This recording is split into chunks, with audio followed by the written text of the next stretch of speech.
Okay, so this is my prediction for the 2022 NBA season, like the overall seeding of the playoffs. I'm not going to do the playoffs itself. That's just too hard to tell.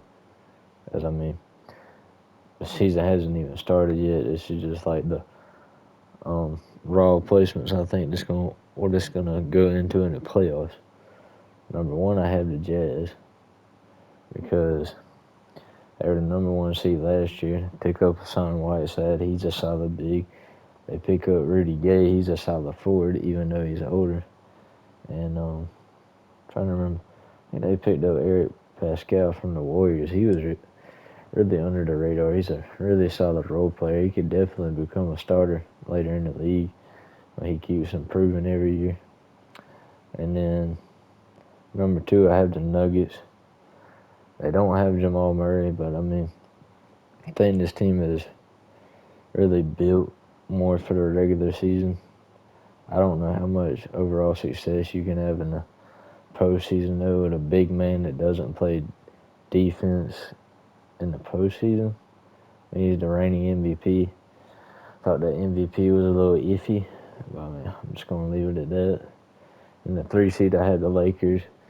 They're an older team, so you know, expect some kinks, especially since they picked up Russell Westbrook and him and LeBron being on the same team. They're both very ball dominant, so that's gonna be hard to figure out. AD's health is a big factor. You have Melo, and you have Kendrick Nunn, you have Malik Monk, you have Wayne Ellington, you have, I don't even want to say it, but you have, I was about to say DeAndre Jordan. Still have Dwight Howard. AD's going to play more at the 5 this year. And the 4 seed, I had the Warriors. I was really tempted to put the Warriors at even a 2 or 3 seed ahead of the Lakers. But being that Curry's got injured, like 2 of the last years, you know, he's very injury prone as well, being that these have been really short off seasons.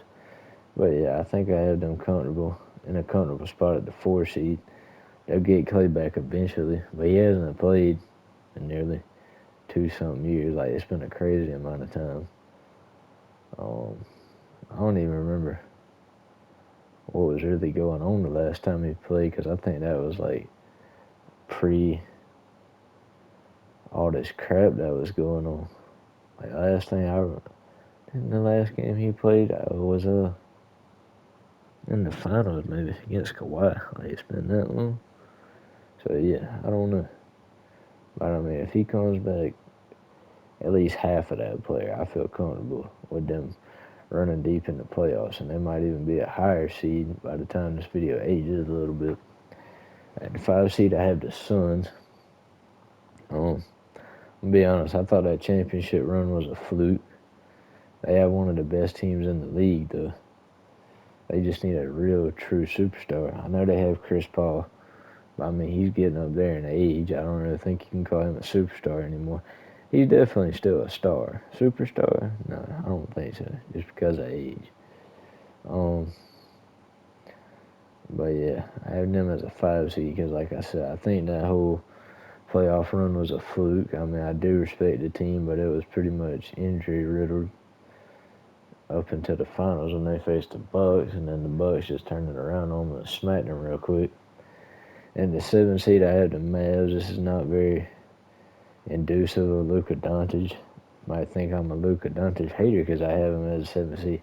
I'm actually a big fan of his. It's just Kristaps' health, the role players. I mean, it's pretty much all Luka and then player A and B, whoever can help Luka, you know.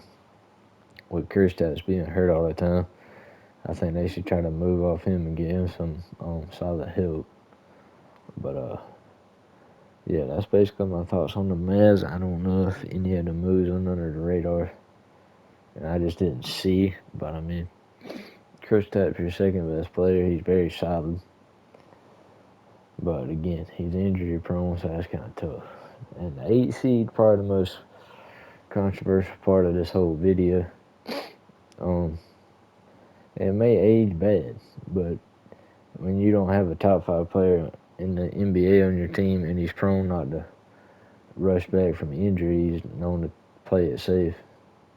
and sit out even more than maybe he needs to. And Paul George is your main cog in your offense, being that he can be an MVP type caliber player that like he was in OKC.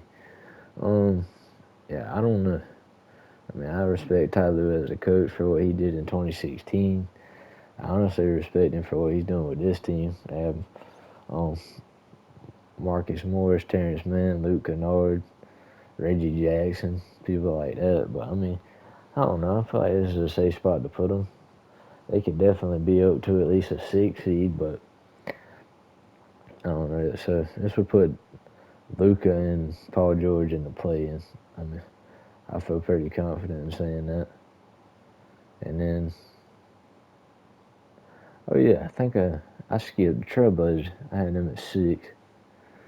I'm not gonna redo that. I just end it here with like the last team on the West, and then move to the East. But yeah, Trailblazers. I think they hold pat last year, being they have second best point guard in the NBA and Damian Lillard, and they have C.J. McCollum, and have a bunch of solid pieces like Norman Powell. Chauncey Billups, new head coach.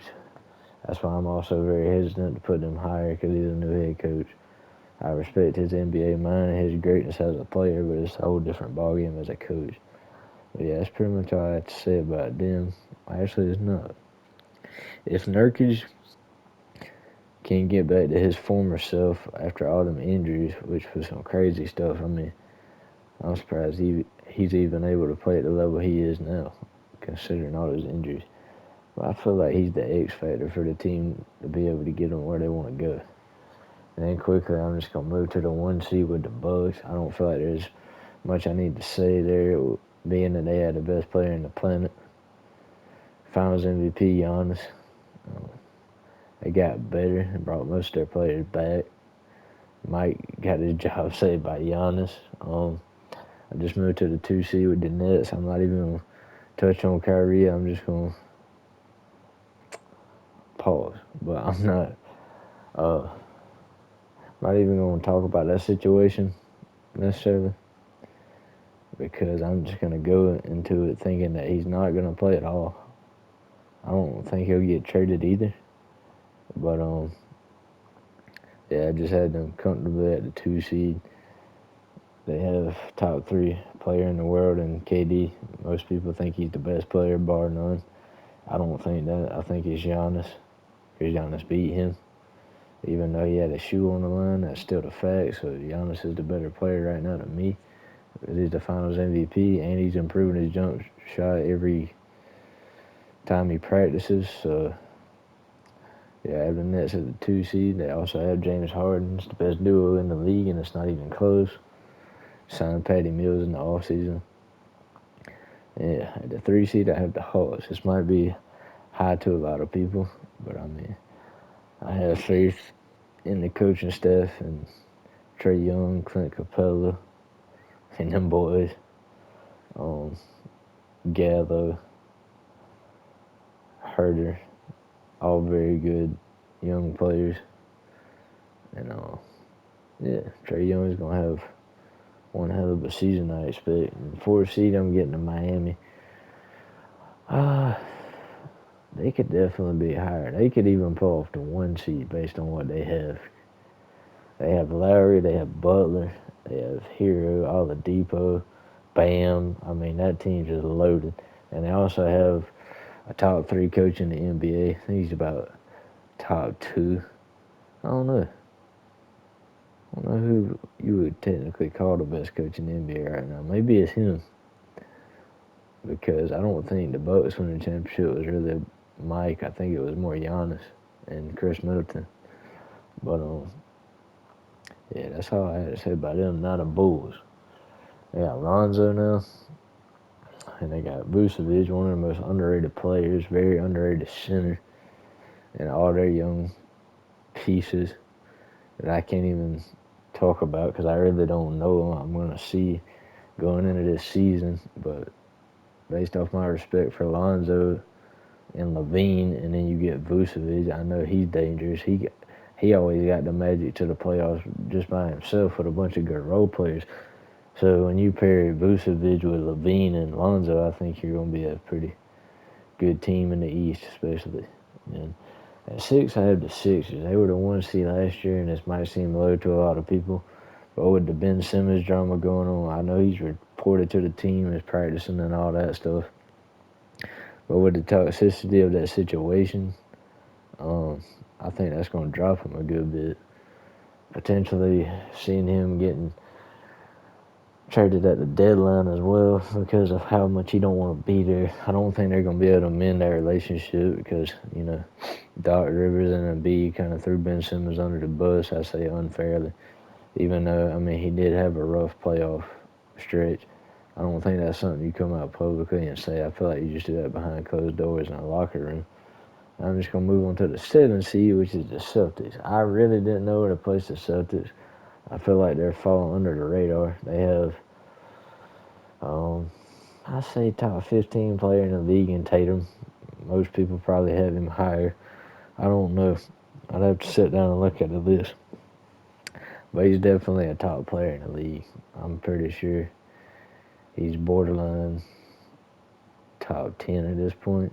Tatum's a dog. Jaylen Brown's a dog. Brad Stevens, I don't know about him that much anymore.